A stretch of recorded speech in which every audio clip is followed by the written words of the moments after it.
Record so that I can send that out later. So good morning, everybody. Thank you for joining us. We're here to introduce the new head coach of Kentucky Cheerleading. I'll start with a brief rundown of how the press conference is going to go. It's our first time doing one of these events virtually, so please bear with us. If you have any questions or issues, please use the chat feature directly to me, and I'll be happy to respond in real time. We're joined this morning by Athletics Director Mitch Barnhart, Executive Associate AD Sandy Bell, and our new head coach. Each of the three will deliver some brief remarks to get us started, and then we will open up for questions from the media. You're welcome to either ask questions using the raise hand feature. If you click the participants tab on the bottom, you should see it to let us know that you have a question because you'll be on mute otherwise, or you can submit your question via chat. If I don't introduce you before you ask your question, please do so by sharing your name and your media outlet. We'll also be recording this morning's press conference and sending it to the media.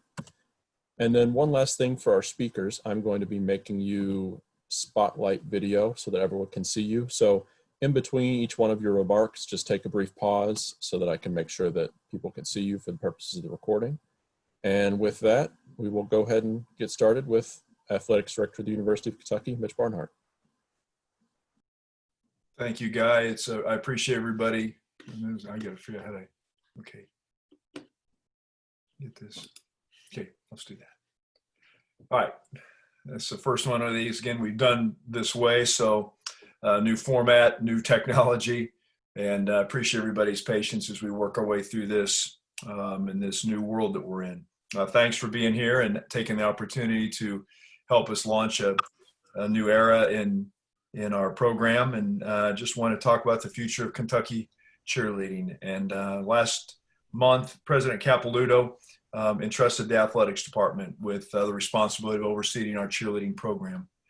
It's a responsibility, obviously, we take very seriously with the history and tradition of our program and the things that they've accomplished over the decades of competitions and leading the enthusiasm at our venues. We take it very seriously when we know what it means to our fans. And so it's important that we felt a real deep sense of responsibility to all of that. We want to bring excellence that sustains our 24 national championships at the University of Kentucky and make sure that we continue to foster that sense of responsibility as we bring those back to Lexington. We want to make sure that game day is very, very special. We look forward to the day that we get our fans back in our venues and have an opportunity. With that comes our cheerleading program and having an opportunity to engage with our crowd, create enthusiasm, and do those things that are most important.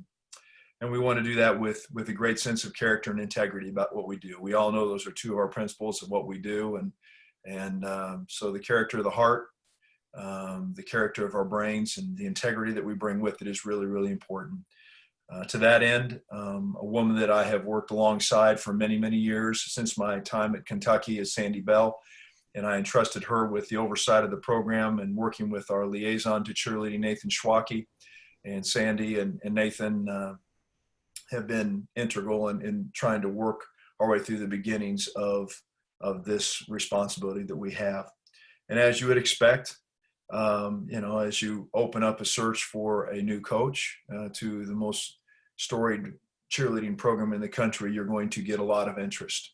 You're going to get a lot of people calling you about the job. And so Sandy vetted and worked her way through that process and had to work through it quickly for a lot of reasons, just trying to get up to speed. So when we do get ready to return to play in terms of our sports teams, that we have an opportunity to get everybody on the same page quickly. And so she did that and did an incredible job of walking through that process relatively quickly. And we worked through it. And as we did, we got down to a small number of folks. But there was one candidate who stood out among all. And someone I felt like we needed to have that bring some energy to our program, that understood our values, that understood our traditions at Kentucky, and had an understanding of cheerleading and what it meant competitively, and how you train and how you get ready and how you put a team together, and then how you represent a university like the University of Kentucky in the Big Blue Nation. And that was really important to me. And it's important to President Capilouto. And so we wanted to make sure that we worked our way through that. So we went through that process, and the person that we selected was Ryan Martin O'Connor, and she's a Lexingtonian. She's a native.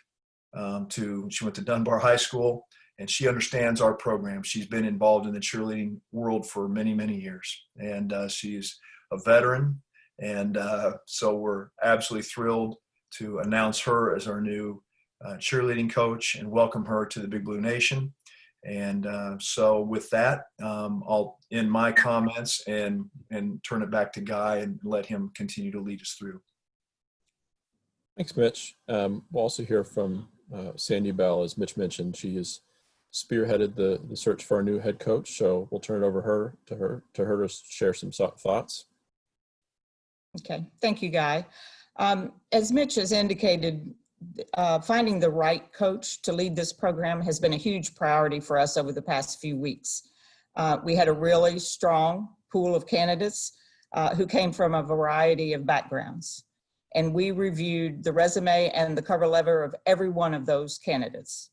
We then personally interviewed several of those candidates that we felt would have been an excellent coach here. But in that process, Ryan continued to differentiate herself. Her head coaching experience at the Division I level and in our league was really, really important to us. So too was the fact that she already understands both our cheerleading program and the passion of our fans. She was literally born into her love for the Big Blue. And since then, she has successfully developed her career in the sport of cheer. All of that makes her a great fit for our department, for our university, for our community, and for the Big Blue Nation. And so it is truly an honor for me to introduce to you the new head coach of Kentucky Cheerleading, Ryan Martin O'Connor. Thank you so much. I am so excited. Sorry, I should have thought about the blue background better. But I'm so excited to be back in Lexington. I'm slowly making my way back here from Bowling Green. I'm kind of back and forth, but just really excited to be moving home, to be able to live here and to be able to give my son the same childhood that I had. I think that's really important. I think Lexington is the absolute best place to raise a family and to grow up. And ever since I left, I've just been trying every year, trying to figure out a way that I could get back to Lexington and how I could combine my passion for my job and my student athletes, but also to get back to where my family is from. So I'm really excited just to be moving home and just to be a Lexingtonian again. Super excited about that. I also just want to thank Mitch and Sandy and Nathan for everything they did just to help get me here. They were so great throughout the interview process, and I really appreciate the belief in me and also just the opportunity to come back and work for the University of Kentucky and just to be back home. It means so much to me and it means so much to my family. So just thank you for this opportunity just to lead this program, a program that I've truly looked up to my entire life and that I've been around my entire life. So really excited about that. I also do want to thank Todd Stewart, Matt Morrison, and Olivia Higgins at Western Kentucky University. Obviously, my time there was short, and it wasn't something that I planned. When I left Ole Miss, I thought I would be at Western for the rest of my life, truly. I thought, wow, okay, that's probably the closest I'm going to get to Lexington and being able to coach in college. So this is a perfect place for us. Also, they were just so great and so welcoming to me and to my family. And they were also really appreciative or really supportive and encouraging when I wanted to apply for this job. I went and spoke to Todd and to Matt both, and they said, that's a dream job. Good luck. We're really sad to lose you, but we are so excited for you that you get to go and live your dream. So I do just want to make sure that I thank them and all of the athletes that I had the privilege of meeting at Western because it was 3 months, but it really felt like they made a bigger impact on me than just in 3 months. I do want to thank my husband as well. My husband was not a cheerleader and had no idea what the cheerleading world was like. I don't think he really truly knew what he was getting himself into. When we started dating, we met when I was coaching at UAB, and he was working in college athletics, but the cheerleading world was something totally new to him. And so I just appreciate him understanding that I don't see this as a job. I see this as my purpose and something that, you know, I was created for. And so he's just been so supportive and just moved states and cities just so that I could chase my dreams. And so I do want to thank my husband, Kyle, just for his support, because I couldn't do it without him. And he is so excited to be a part of the Big Blue Nation. He's been to games before, and I've tried to explain it, but now that he's here and getting a taste of it, he is so excited to be wearing blue. Life is happening really fast right now for us. We are still going back and forth between Bowling Green, but wrapping up at Western Kentucky, trying to put them in the best possible position to have a successful season, while also learning as much as I can about the Kentucky cheerleading program, what we have to do in order to be ready for this season. Still planning to have you know, a normal season. So just trying to make sure that we check all the boxes and that we're prepared for that. So just kind of working both jobs right now and just trying to communicate with everyone as best I can to make sure that both programs are going to be set up for success. It is busy these past 2 weeks, but I think we've all maybe craved that in quarantine. So I'm really excited to have a packed schedule right now. I think that's something that I'm used to in July. So really excited that I have a lot to do on my to-do list. Because again, I know we've all been, you know, figuring out quarantine and this new normal. So it's been nice to have more things to do. So this past week, I got to meet the team for the first time via Zoom. And so that was great because Mitch got to kind of introduce them to the athletics department and just welcome them in and welcome me in. They got to hear about the core values of the athletic department. I got to share a little bit about my background and my vision for our program. And then we got to open up the floor for questions. And we had some really good questions about tryouts and scholarships and everything that they're obviously worried about right now. But it was nice just to go ahead and tell them, you know, I'm the person that you can contact and communicate with, and I'll help you with whatever you guys need. Because throughout this process, I lost my coach when I was in college too. And there's, you know, that period where you're just kind of in limbo and you don't know who your person is to go to. And so I appreciate Nathan and Sandy and Mitch for taking all their questions, but I was thankful that I could step in and be that person for them too. I'm sorry. Assistant coaches is the next thing on the agenda. I think once we get through tryouts. So tryouts are July 3rd. We posted about them. Videos are due July 3rd. They're already up online. We've already had a bunch of people reach out with questions. So I know that they're working hard on their videos. I've got a group of judges who will be coming over to my parents' house and judging the videos with me. They're all alumni of the program, and they've all judged the live in-person trials before. So they're a great group of judges that are going to be able to help me select the best program for our fans and for our community and our university. So we're going to do that and announce the team by July 10th. So those are our dates for tryouts.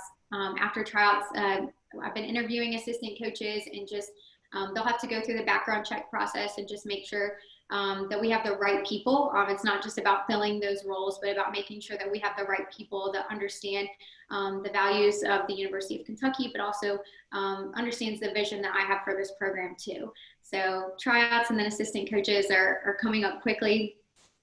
Just really excited to be a part of the athletics department. I think that's really important for our cheerleading program.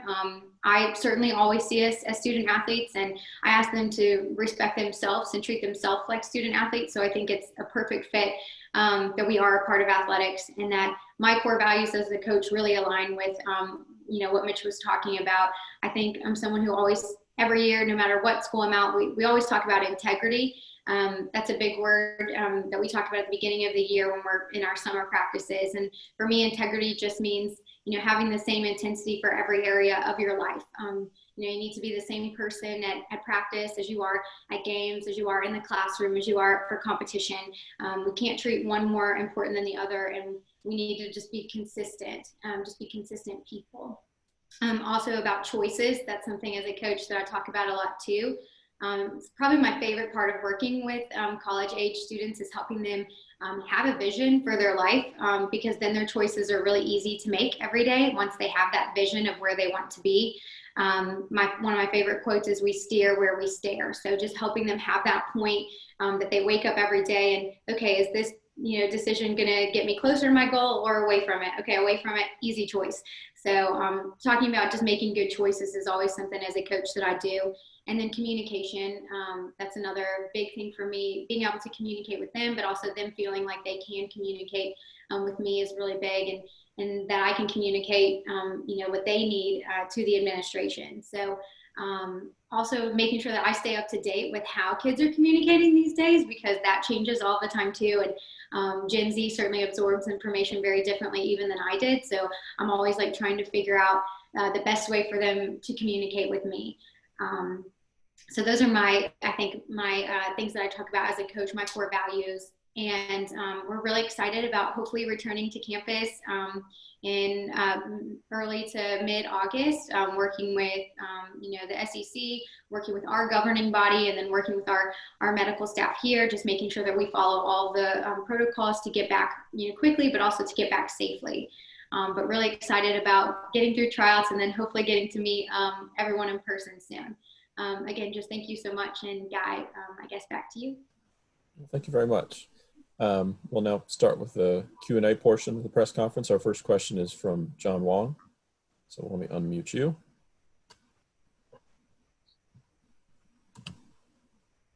Actually, you might have, there you go. Hey, Ryan. Welcome back. I'm really excited to have you here. But I'm always intrigued by the thought process that goes into people who are making these big life-changing decisions. Here you are taking over, as Mitch claimed, the most storied program in the history of cheerleading. But given all that went on with the previous staff, were there any concerns or hesitations at all about you taking over this position? Thank you for the question. No, not at all. I did not hesitate. As soon as I saw that they were going to be looking for a new coach, my husband and I said, this was the dream. No hesitations at all. Really excited about everyone here that's been in the program, and also just to move it forward. No hesitations that I can do that, and no hesitations about coming here. Just really excited. Next question is from John Hale of the Courier Journal. Hey, Ryan, if I read the bio correctly, it said that you actually cheered at Kentucky for a year. Can you just run us through your experience as a cheerleader in the program, and then why you left, and just your college experience there? Yeah, so I did grow up in Lexington, and my mom is a cheerleading coach. So really, I didn't have a choice, is what I always say. I just had to cheer. And so obviously the University of Kentucky is where every girl grows up wanting to go. And I was so lucky to earn a spot on the team in 2008, my freshman year. And I did have a great experience. I learned a lot about myself, and I learned a lot about cheerleading in that time. But I also had a coach who used to cheer at UK and who was starting the program at the University of Alabama. And we just had a great relationship. He had worked with my team at Dunbar in high school. And him and Jomo were great friends and in each other's weddings, and just kept in contact too. And, I would go to Jomo throughout the year and just say, hey, like, what can I do to compete? What can I do to be on Blue Squad? What are the things that I can work on? And I think we just got to a point where Jomo said, you know what? I really think, we should, I asked him about Alabama. I said, do you think that's an option I should look into? And Jomo and I really made that decision together. He was very honest with me. I was very honest with him. And so after a year at Kentucky, I did decide to transfer to Alabama. And that was probably the hardest decision I ever had, to leave Jomo's office that last day where, he said that we wish you the best of luck. And I think this is going to be a really good fit for you. And wasn't what I wanted to hear, but I'm thankful for the experience that I had at UK. I learned a lot, like I said, and then thankful for the experience that I had in Alabama, where I did, get to move away from home and get to learn just more about, I think, being a little bit more independent, not being 10 minutes from my parents. But really appreciate both coaches always just being open and honest with me and communicating with me. I think that's how I try to be as a coach too.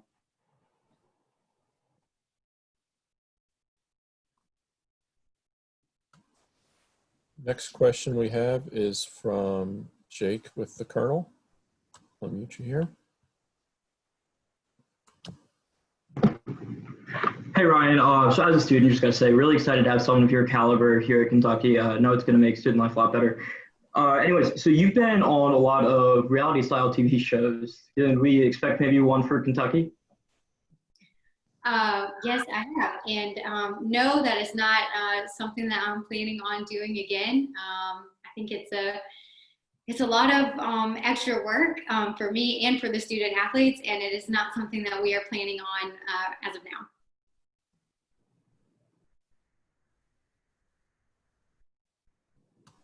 We'll go to WTVQ next. Hey, this is Brian from ABC 36 here in Lexington. First of all, congrats. And last week, I actually got to talk to a former UK cheerleader, Ryan Heinrich. He had nothing but good things to say. He also said that all the alums knew that kind of the eyes are going to be on UK this year, and that you, but in a positive way, thinks that you'll be able to handle it. Is there the pressure's going to be there, and honestly, people are going to be looking at you all, pretty closely, maybe even to fail because of the big change. How do you feel going into this, and do you feel that pressure already, or do you think it's going to kind of mount throughout the year? Yeah, that's a great question. And Ryan, he is a great guy. I saw that you got a chance to speak with him. Well, I think pressure is a privilege. It's something that I always say to my athletes, and it's something that I really believe. I think, being able to either, even be under pressure means that you've done something right to be in the spotlight or to be in that position. So I really do think of it as that. Also, I really feel like I've been in the spotlight or under pressure my whole life. I have a mom who is a storied high school coach, and then like the question before said, I've been on 2 reality shows where they're kind of all access, following us around at all times. I've been the face of my college program, competed on Team USA, and been the face of the Universal Cheerleaders Association through college camp. So I think I'm just used to that, and I think that's why I was a perfect fit and excited about this and saw it as privilege instead of as pressure.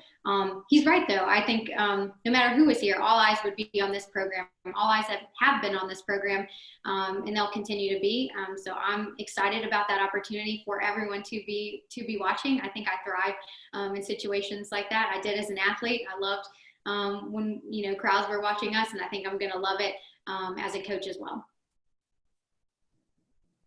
Okay, thank you. Next question will go to Rick Childress with Lexington Herald Leader. Make sure I can unmute you here.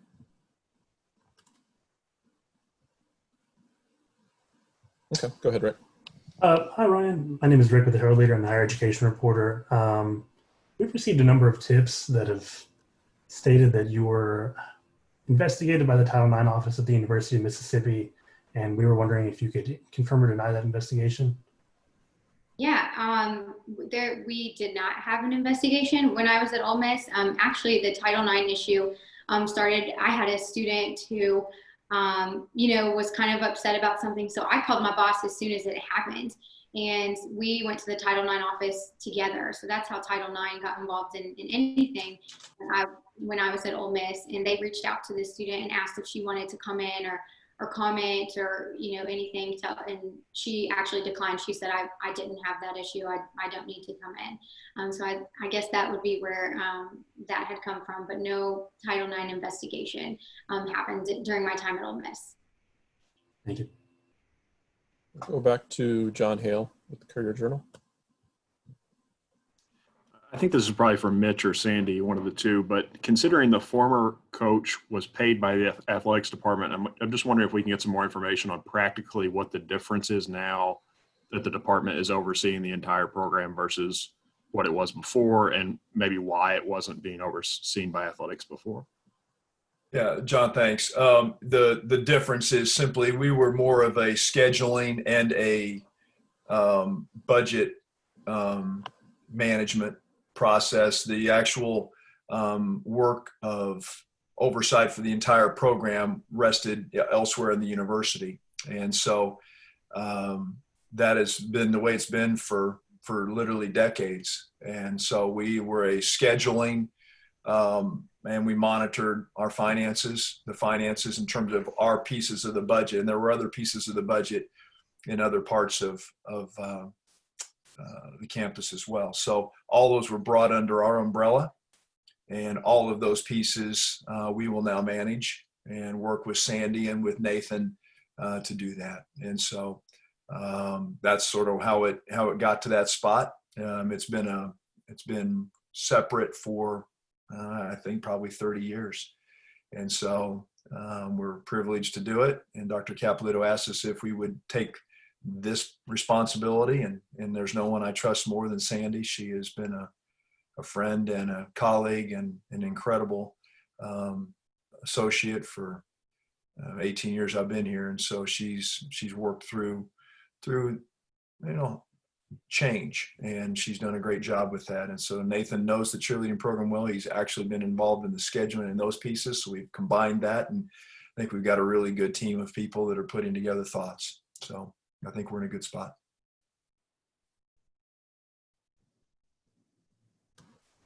Thank you. We'll go back to Jake for another question. As a reminder, raised hand feature or chat. If you have any questions, we'll be going for a few more minutes here. Hey, so this is going back to Ryan. You're a very hands-on coach. How is that going to affect everything going on, and how you're going to work with not being able to be in the gym with people right now? It's very difficult, unique situation that we're in right now. It's definitely strange to be meeting everyone via Zoom, but every coach across the country is dealing with the same thing I am. So I think just leaning on them for advice, and we've all been communicating on best ways to keep our program connected and still moving forward, even though we can't get in the gym. Doing some voluntary workouts, sending things they can do that aren't necessarily involving cheer skills, but just to keep them motivated, I think is really important. But it's definitely been an adjustment, because I am used to being in the gym pretty much every day, all day. And so, like I said, other coaches are going through the same thing. We just have to stay positive and see it as an opportunity just to improve in a different way. Thank you. Now we have a question from Keith Farmer with WLEX.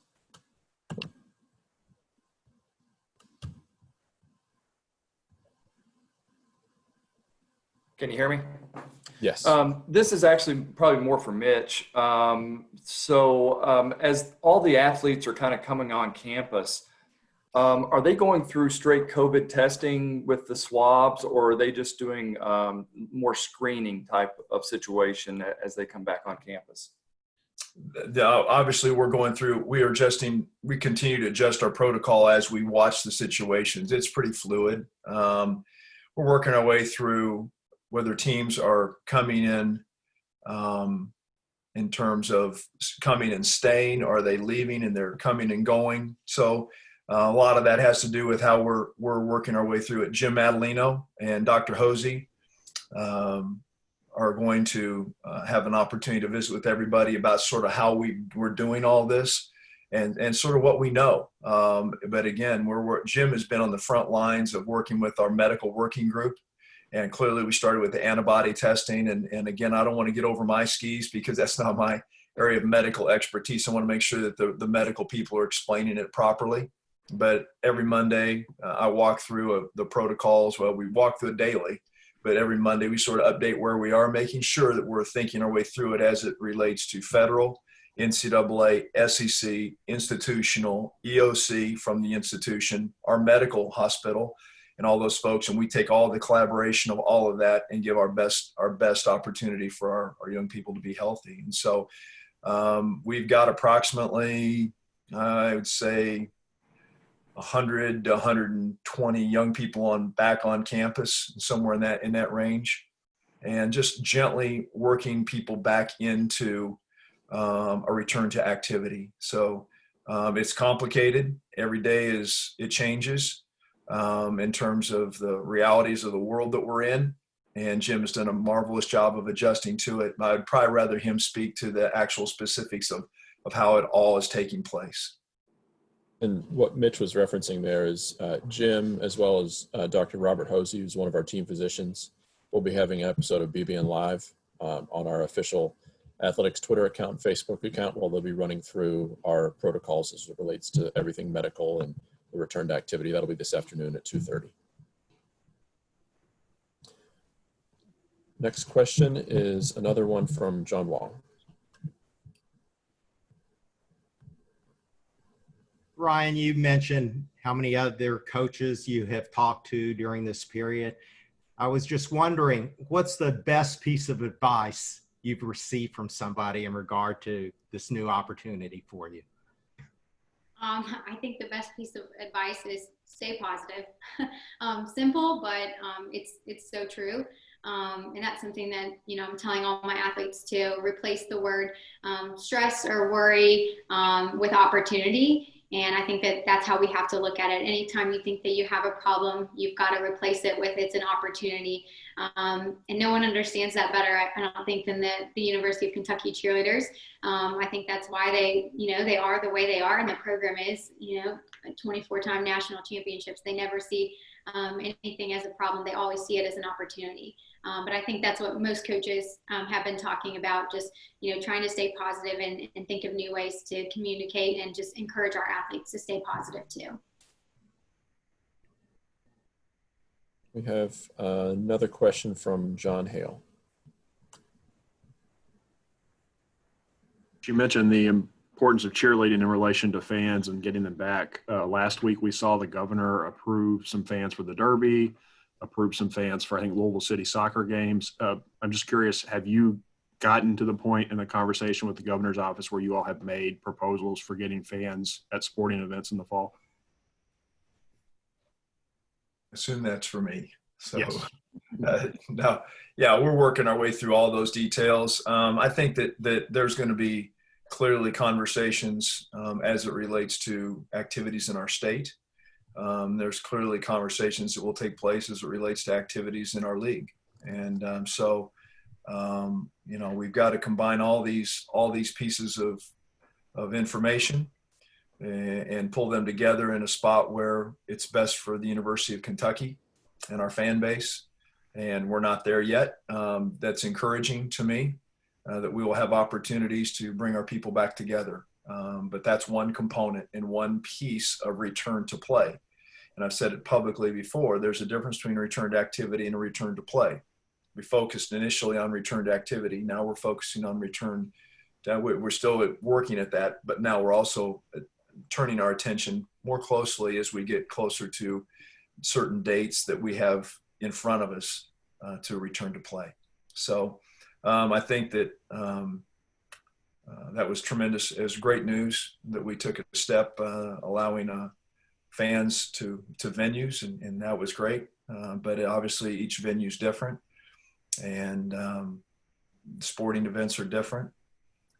You've seen a lot of club baseball, club softball, Little League sports have begun to come back and play, and people are gathering. So that'll be things we'll keep an eye on and continue to watch. But yeah, absolutely in conversation with all the folks that would need to be in the decision-making process to bring our fans back to Kroger Field. I think we have two more questions and then we'll stop it right there since we're getting past 30 minutes here. Next one is we'll go back to Brian with ABC 36. Yeah, you're talking how you've kind of gotten advice from other coaches, and I know, for instance, like when Coach Cal took over, he said a lot of coaches gave him advice, but some of the best advice came from people who had been in his position. So advice from Joe B and other coaches. Have you thought about trying to get advice from former coaches like Jomo or others? I mean, you cheered out him, but also kind of a second part of that question. When you were once a cheerleader, did you ever imagine being in his shoes and leading the program? So actually, I guess past three coaches have all been University of Kentucky cheerleaders. So Jomo was my coach at All-Star cheerleading before I even got to the University of Kentucky. So I've had a great relationship with Jomo pretty much my whole life.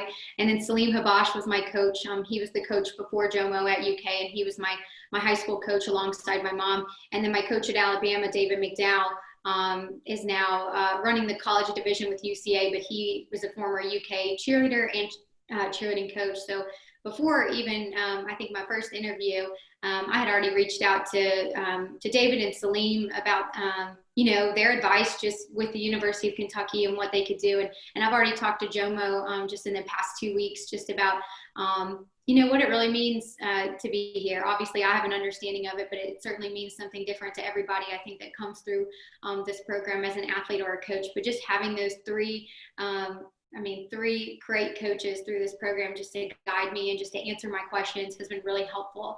I'm grateful that I have coaches outside of the program that I can lean on, but also three of the best that have come through this program that can answer my questions and guide me too. And a great relationship with all three of them. I don't think I did ever imagine that I would be here. I think it was always a dream, and dream jobs rarely come open. I think, I knew I always wanted to coach in the SEC. I never thought that Jomo would, leave, or that it wouldn't go straight to someone that Jomo had picked himself. I think that's what the program has done through Salim, coaching and selecting Jomo, and then Jomo working with David there. So I think I just always thought I'd have him as frenemies in the SEC, but I didn't ever imagine that I would be here now. And I know that I have big shoes to fill, but I also know that I can do it with their help.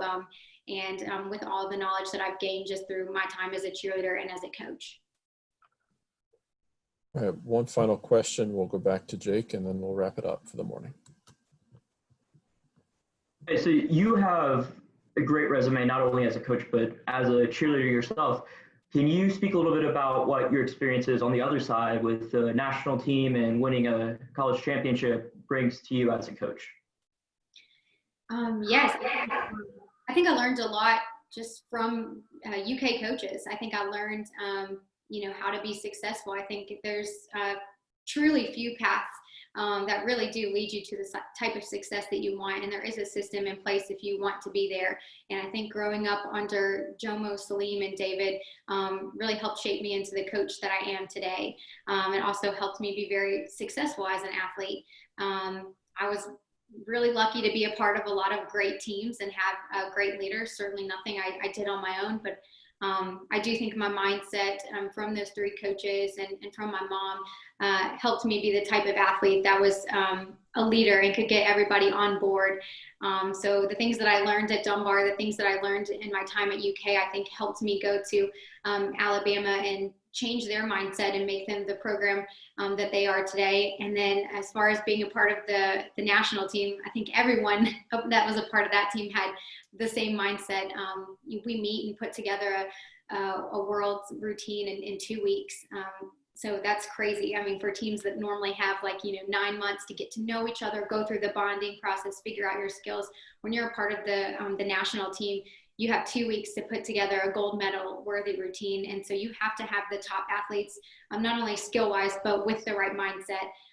So I'm excited to be able to take the knowledge that I've had just from those great teams and great leaders and the experiences that I've had as an athlete, and just share that with these athletes who I think all have goals of, not only bringing back national titles to the University of Kentucky, but also representing our sport on a global stage too. And I'm ready to help them get there and achieve their goals.